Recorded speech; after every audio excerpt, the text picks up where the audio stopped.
Hello दोस्तों, अहाँ सबके अपना भनसाघर मिथिला में बहुत बहुत स्वागत करै छी। आइ हम बहुत ही स्वादिष्ट नाश्ता के रेसिपी लऽ कऽ एलहुँ जे ई नाश्ता बहुत ही झटपट में बना कऽ तैयार कर सकै छी। चलू दोस्तों, हम बना कऽ देखबै छी। एतऽ हम आधा चुकंदर लेलहुँ, छीलल धोल, और 2 गाजर। अपना अनुसार जायदो लऽ कऽ बना सकै छी। एतऽ हम 3 आदमी के लेल नाश्ता के लेल बना रहल छी। एतऽ हम बीटरूट जे चुकंदर छै तकरा हम पीस लेलिए, फाइन पेस्ट बना लेलिए, तैयार भऽ गेलै। आब एना हम 2 गाजर लेलिए, और अखन जे छै से हरी सब्जियां सब ढेर सारा मार्केट में आबि गेल छै, कोई भी सब्जी के बना सकै छी।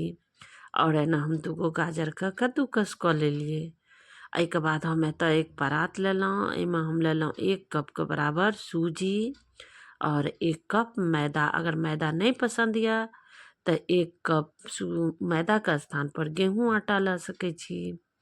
और ए दुनू के मिक्स कर लेलिए। एक बाद एहिमे हम दऽ देलिए नमक, अजवाइन यानी जमाइन, और मंगरेल के काला जीरा कतेक आदमी कहै छथिन, दऽ कऽ एकरा मिक्स कर लेलिए। एक बाद एहिमे हम सिर्फ 1 चम्मच गेहूं आटा का उपयोग कर रहल छी, दऽ कऽ बढ़िया जकाँ मिक्स कर लेलिए। एक बाद एहिमे हम दऽ देलिए पिसलाहा चुकंदर का पेस्ट यानी बीटरूट का। जे बच्चा अगर चुकंदर का सलाद नहीं खाइए तो ओकरा एहि तरीका से नाश्ता बना के दियो, कियाक तऽ शरीर में खून बने छै। जिनका खून के कमी छनि और शरीर में खून के कमी नहीं हुआ दै छै, ओहि दुआरे बीटरूट जरूर खेबाक चाही। एहिके बाद एक बड़का हम उबलल आलू लऽ लेलिए। आलू गरम छै, अखन नया वाला आलू छै, ठंड मौसम में नया वाला आलू अबै छै तऽ गर्मे में बढ़िया जकाँ मैश होइ छै, और ठंडा होइ छै तऽ कड़ा भऽ जाइ छै। ओहि दुआरे गर्मे में दऽ देलिए और एकरा बढ़िया जकाँ मिक्स कऽ लेलिए। एहिके बाद चुकंदर जे पिसने रहिए वएह वाला पानि दऽ देलिए, कियाक तऽ कलर छै, एहिमे नॉर्मल पानि के जरूरत नहीं पड़े छै। और देखियो कते नीक सना गेलै। और एकरा हम दोस्तों जानि बुझ के तऽ हम गीला सनलहुँ, कियाक तऽ कते गोरा कहै छथिन ने जे गील भऽ गेलै तऽ आब केना बनेबै। आब एना हम लेलिए गाजर कद्दूकस और 4 गो आलू। आलू एकदम गरम छै, आलू के बढ़िया जकाँ मैश कऽ लेबै। और दोस्तों, चैनल पर पहिलुक बेर छी, रेसिपी देखै छी, पसंद अबैया तऽ चैनल के सब्सक्राइब नहीं केने छी तऽ जरूर सब्सक्राइब कर लेब दोस्तों। और एतऽ हम नमक लऽ लेलहुँ स्वाद अनुसार, और मसाला कोई भी सब्जी मसाला, कस्तूरी मेथी और हींग। और एक बाद लऽ लेलहुँ हरियरका मिरचाई का पेस्ट, या हरियरका मिरचाई काटो के दऽ सकै छी। और एहिमे हम दऽ देलिए धनिया पत्ती काटल, और हम कनी 1 रत्ती दऽ देलिए अमचूर पाउडर। जे आलू भरल पराठा बनबै छियै ओहिमे जे मिक्स होइ छै मसाला, वएह मसाला दऽ सकै छियै। और हाँ दोस्तों, एतऽ हम बिना लहसुन प्याज के बना रहल छी। एहिमे लहसुन प्याज नहीं देने छी, अगर इच्छा या तऽ दऽ सकै छियै। और बढ़िया जकाँ फिलिंग तैयार भऽ गेलै गाजर और आलू का। और एकरा हम बढ़िया जकाँ फेरो हम सानि लेलिए, मिक्स कऽ लेलिए।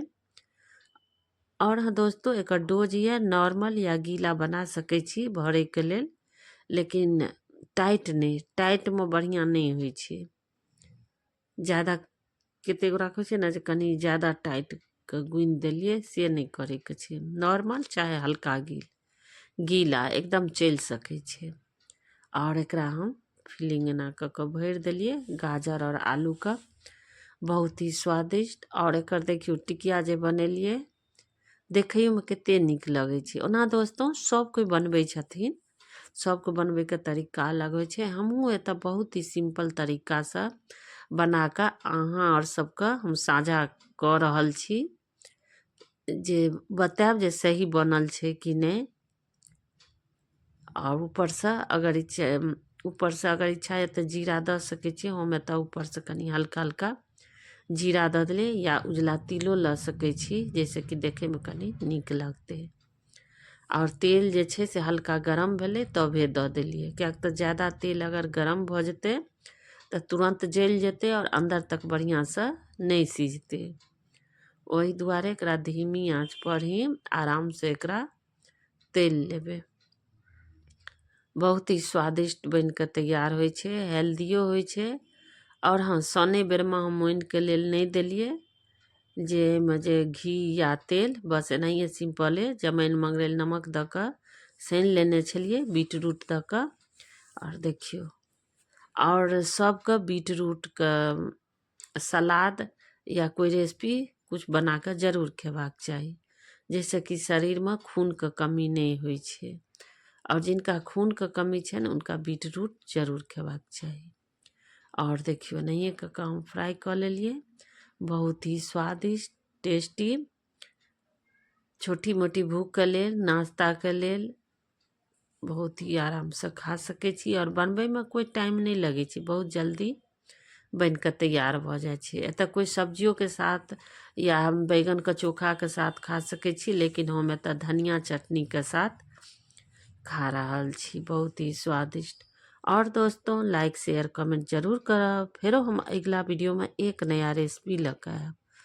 थैंक यू, धन्यवाद।